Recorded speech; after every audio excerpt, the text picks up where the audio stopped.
প্রায় 30 মিনিট ড্রাইভের পরে ডাউন টাউনে এসে পৌঁছেছি এবং আমাকে নামিয়ে দিয়েছে একটা জায়গায় এবং এখানে একটা ট্রাম আছে। এই যে আমার পেছনের ট্রামটা, এটা ফ্রি। সো আমি এই ট্রামে চেপে বসবো এবং যত দূর যাওয়া যায়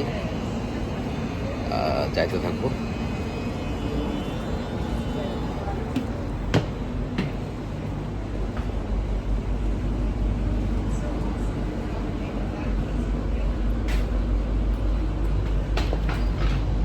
ট্রামে বসলাম, ড্রাইভার এখনো আসে নাই।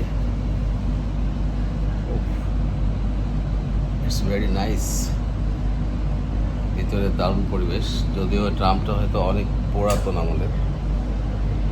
আচ্ছা, ভেতরে এসিটিসি আছে, আমি আর একজন মাত্র প্যাসেঞ্জার। দেখা যাক আর কেউ আসে কিনা, দেখা যাক কখন ছাড়ে।